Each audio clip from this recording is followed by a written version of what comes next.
Hi, my name is Catherine Lauer, and the study I read over for my student research project was high genetic risk individuals benefit less from exercise training intervention by Klingmas, Bea Lohman, Hassan, Going, and Chen. And so basically, in essence, this study was a block randomized study, and which is not covered in our textbook, but a block randomized study puts randomizes subjects into groups of equal sample sizes, and it ensures balance in sample size across groups over time. And the blocks have predetermined group assignments, which keeps the number of subjects in each group similar at all times. Again, this was not in our textbook. A block randomized study is a type of clinical study, and I just read about it online, but it's not very difficult.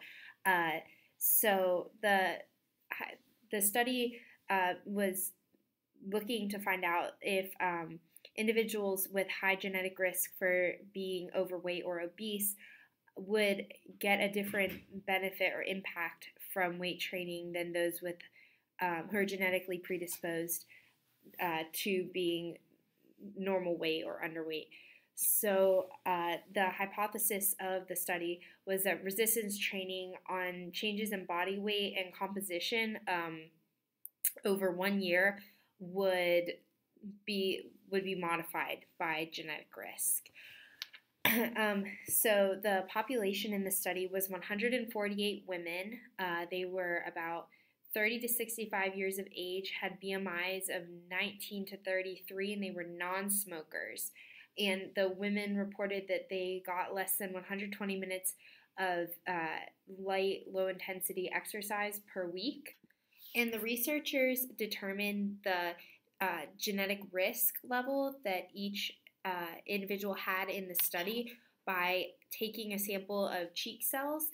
And essentially, there are 21 genetic risk for obesity is determined by studying 21 single nucleotide polymorphisms that are associated with BMI variation. So this gets into very complex science, but the genetic risk score can be determined by summing risk alleles. So that's basically how they kept tabs on the genetic risk for obesity, or that's how they determined the overall genetic risk per person and kept track of that during the study.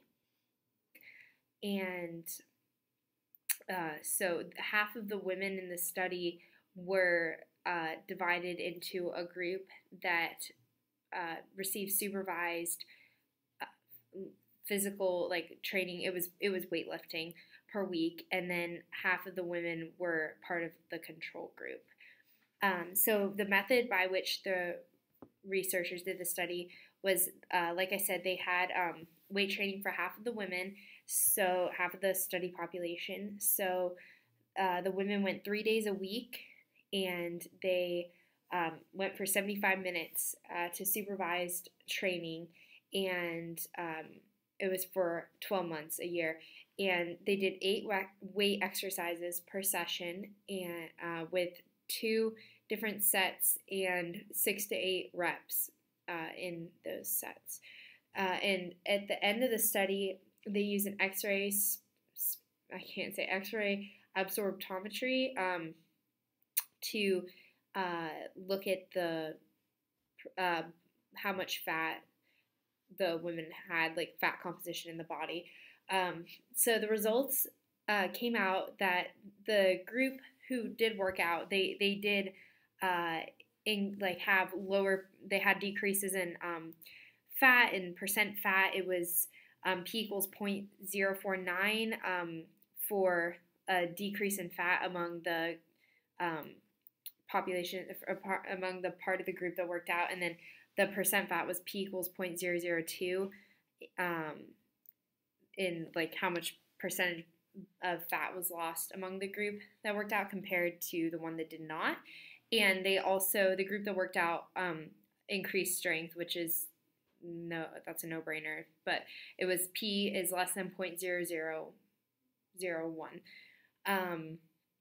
So overall, the conclusions, because it can be kind of difficult from those results to gain the conclusions, basically came out to yes, the weight training the uh, benefited the majority of the group that did the weight training. However, it impacted people who were predisposed genetically to weight gain or who had high overall genetic risk in the study. They were impacted less by the weight training. And people who were more pre-genetically disposed to be normal weight were impacted more by the weight training. So, to put it simply, the effect of exercise was weakest on those who are genetically disposed to weight gain or who have high genetic risk. That's how the study phrased it. So, yeah, so that was my study. Thank you for listening, and I thought it was really interesting, and I enjoyed the article.